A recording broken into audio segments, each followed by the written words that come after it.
Hi everybody, this is Warren Herman with Crown of Thorns Catechetical Resources.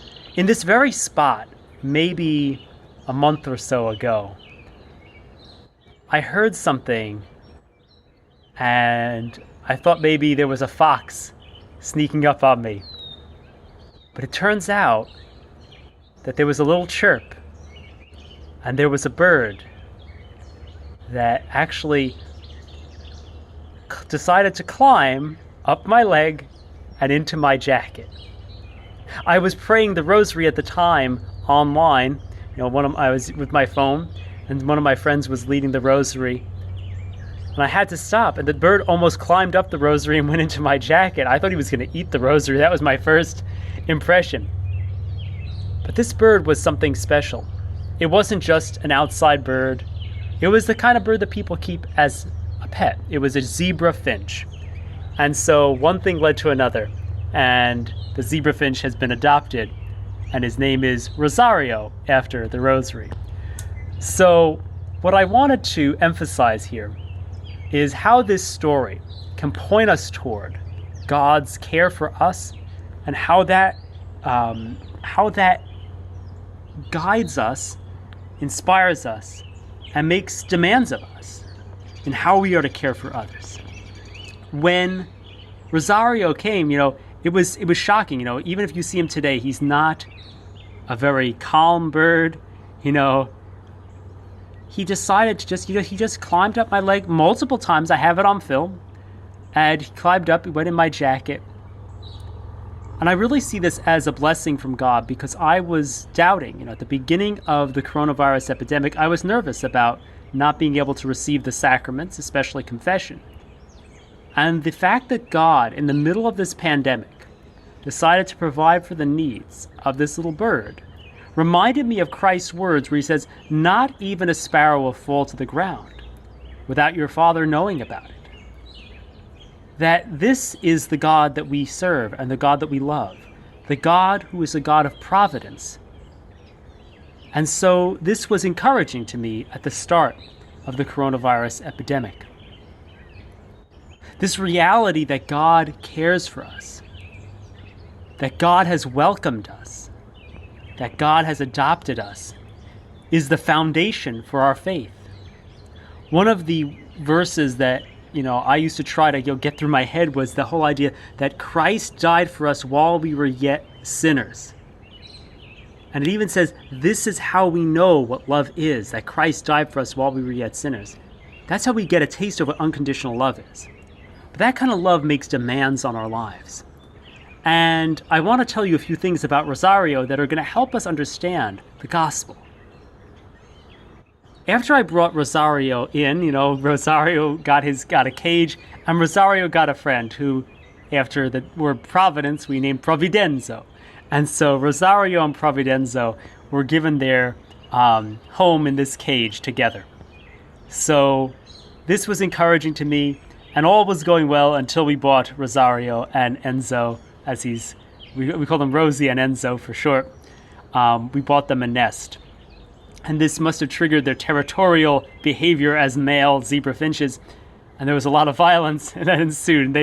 And Rosie would make himself sharp and attack Enzo. And it was very distressing to watch, especially because there was that sense of it's like they're misbehaving, After all that, after being taken in, he didn't welcome his friend, And it reminds us of the parable of the ungrateful servant, where Jesus tells us the story about a servant who comes to the master when the master's collecting his debts, and the servant has a massive debt, and he says, "Oh, please forgive me, I'll pay it back, please. Don't sell me, don't sell my family," and all these fears, of what the master is going to do to the servant.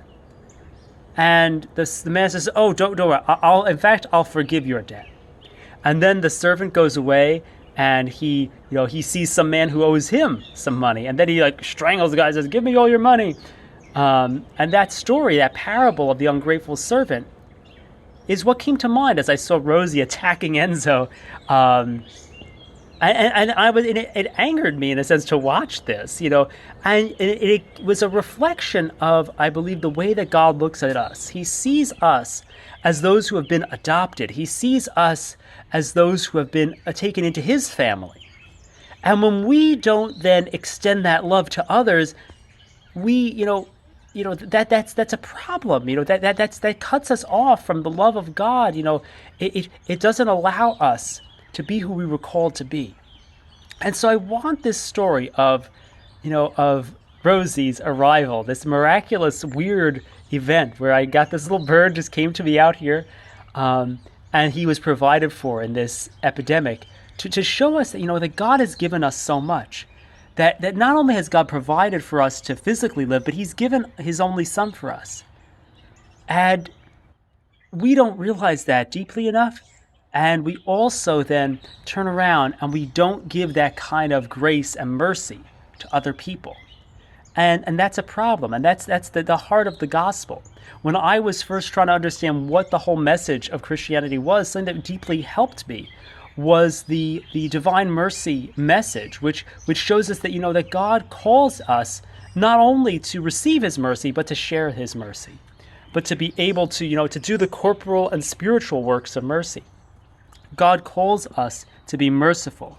Even Jesus says, the merciful, they're the ones who are going to receive mercy. This is part of the teaching of Christ, and it reminds me very deeply of what I saw with Enzo and Rosie when they were kind of fighting each other, and it made me mad. That's what God feels like when he looks at us on this planet that he's given us, with all the blessings that he's given us, and he sees us not realizing that we've been adopted, that we have been loved by him, not sharing and participating in the love of God's holy, his church, his family, his covenant family.